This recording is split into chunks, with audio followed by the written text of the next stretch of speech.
Kita warai ilmu cara wong alim. Meskipun sampean boleh bantah siji yo kadang keterbatasan ilmu. Nomor loro hasud, bantah kan sebabnya macam-macam. Hasud, nomor telu bantah gue kegiatan.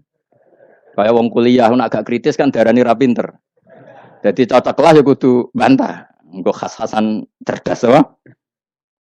Nomor papat bantahan itu sifatnya wong wedok. Menang kalah protes. Berarti gue ora lanang berarti wedok, tukang protes itu wedok.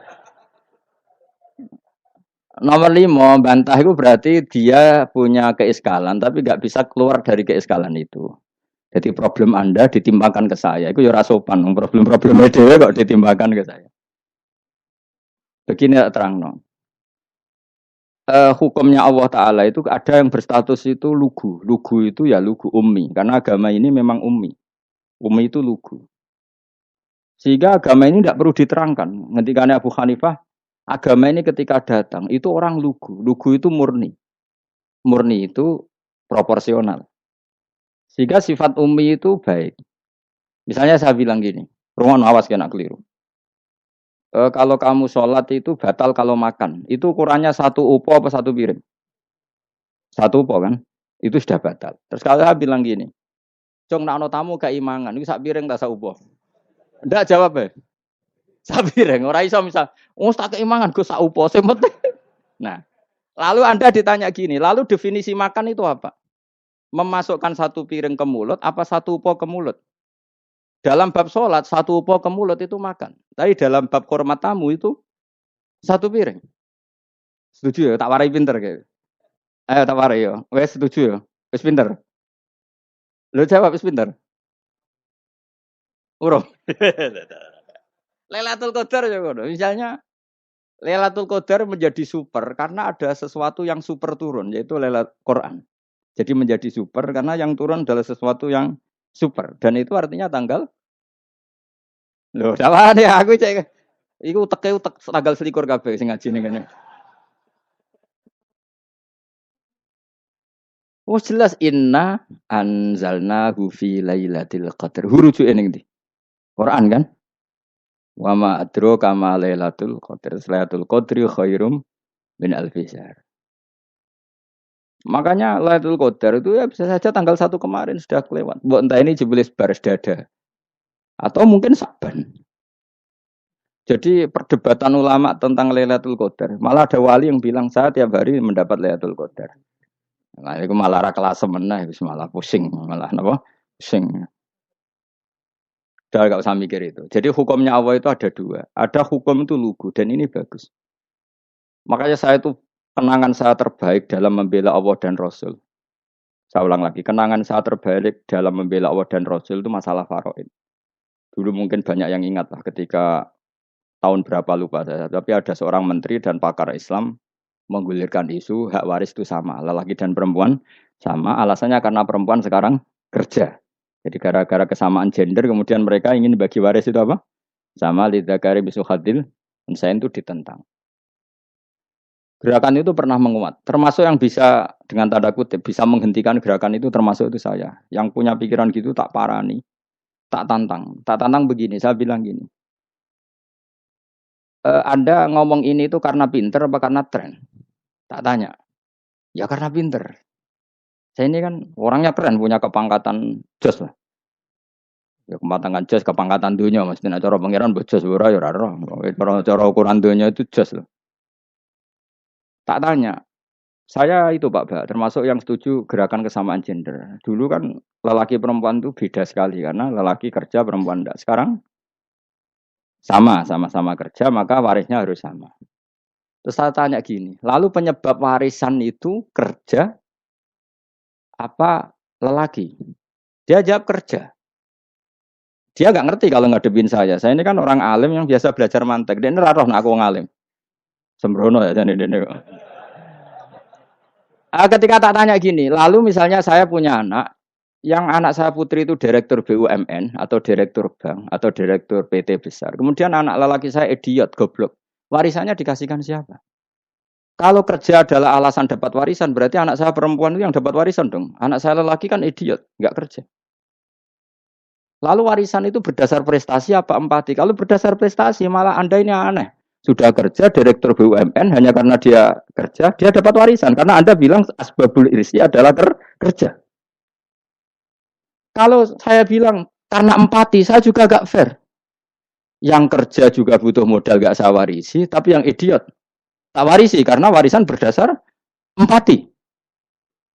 Lalu Anda milih mana? Bingung deh. Sampai dia ikrar, saya belum pernah mendapat perlawanan seperti ini. Karena Anda ngomong sama orang-orang goblok, kata saya. Terus saya bilang, saya ini ngaji Wahab, khatam berkali-kali. Anda mungkin baca kitab Wahab itu hanya terjemah.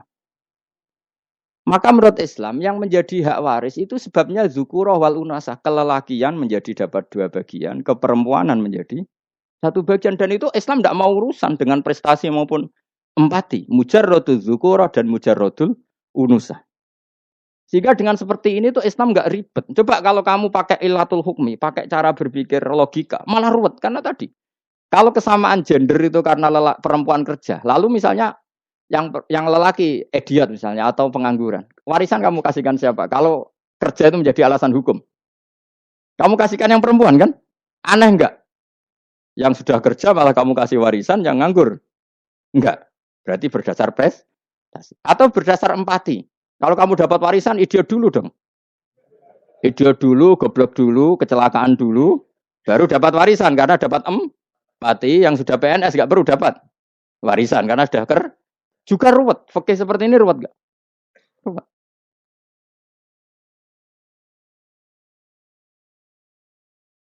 Nah, kata Imam Haromen gurunya Ghazali, agama itu kadang dinuna dinul ajais. Kita ikut yang lugu saja. Allah bilang lelaki dapat 2 bagian dari perempuan, ya lelaki ya yang punya alat kelamin, penis. Perempuan yang punya farji, ya sudah gitu aja, gak usah ruwet-ruwet. Kenapa begitu? Ya sudah seperti itu. Nanti lama-lama gini kalau diterusin. Ada seorang dokter fikih perempuan. Dia menguasai fikih sholat. Ruhin lanang tapi gak menguasai fikih sholat. Rohnya mau pesolatan misalnya. Lalu yang jadi imam siapa kalau berdasar prestasi? Perempuan dong, karena dia doktoral fikih sholat. Dia menguasai aneh-anehnya sholat. Horo ibu masaili sholat dia menguasai. Sementara Rukin takoi sholat apa Kin? Pokoknya ini gugus ngadeg terus lugu. Terus ngadeg malih. Apa? Ada ngulang. Nak salam ngalerin. Dia tahunya hanya itu dok. Lalu kalau nuruti imam sholat adalah yang terpandai dalam fikih sholat, tentu yang imami perempuan. Tapi agama ini tidak seperti itu. Pokoknya wong lanang imami. Wong beda. Jadi makanya kata Imam Haromen dinuna dinul ajais. Sampai Said Muhammad itu sering ngutip beliau gini kan, Allahumma imanan ka imanil ajais, ya Allah. Semoga iman saya menerima konsep engkau itu ka imanil ajais. Imannya wong wedok-wedok sing lugu. Ajus itu perempuan lugu yang sudah sepuh.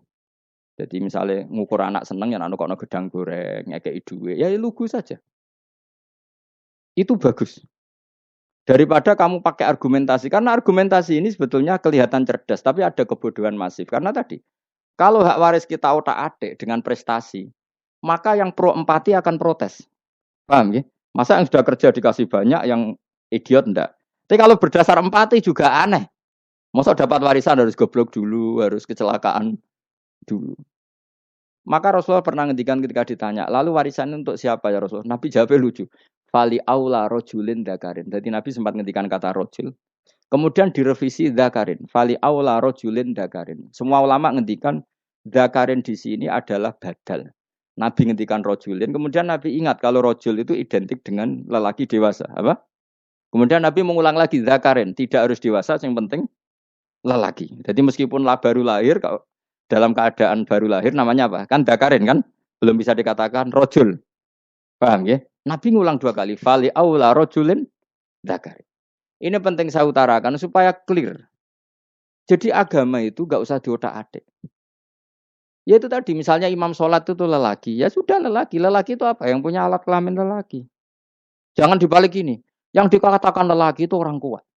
Sehingga meskipun perempuan kalau kuat, misalnya perempuan anggota poluan, lelakinya cemen, idiot, maka imamnya perempuan gitu. Karena makna lelaki adalah kuat. Ini keruwetan. Jadi agama itu tidak seperti itu. Nah sekarang kembali ke pilihan. Yang dikatakan pilihan itu orang hebat. Apa yang dipilih? Apa berdasar definisi? Apa berdasar kehendak yang milih? Loh kok mulai pinter, tumben. Tumpen ndak pinter. Alam raya ini milik Allah. Dan semua di alam raya ini milik Allah. Maka dipilih tidak dipilih itu terserah yang punya apa terserah kita. Apa terserah kriteria, apa terserah definisi. Dalam konteks kita sebagai objek diambil, tentu terserah yang punya. Kemudian Allah bilang, orang-orang itu saya pilih. Nah kalau milihnya Allah berdasar kepunyaan, tentu Allah boleh dong memilih orang yang sebetulnya berstatus dolim. Ya tapi ya tetap dia dolim, tapi ya tetap dipilih. Kenapa ya? Karena Allah yang punya. Saya misalnya orang kaya, boleh nggak punya HP buruk? Boleh kan? Terserah saya. Saya orang kaya, beli HP mahal, medium, dan paling buruk. Boleh enggak? Boleh saya yang punya. Nggak boleh, Gus, ini orang kaya harus beli HP yang mahal. Yang bilang harus siapa? Nah kegoblokan kita ini seperti ini. Nak wong sugih HP ini kudu larang. Nak wong alim kudu bojone ayu. Sing kudu darani kudu ayu ku sapa? Nak maji jalan yang dumbu swarga lho kudu ku sing swargane mbam tapi kudu. Nah, kita ini sering berpikir ngatur Tuhan. Nah, Indonesia negara yang mayoritas muslim terus Islam Indonesia kudu dadi sampling Islam seluruh apa? Dunia. Ya ora usah sombong ngono ya keben. Mayoritas juga wonge kakean ngono ae ora perlu GR jadi sampling percontohan Islam internasional ora perlu ngono. Lah misalnya terus dadi contoh misalnya nang Masjid Haram niru Jumatan ning Indonesia berangkat mbek do rokokan.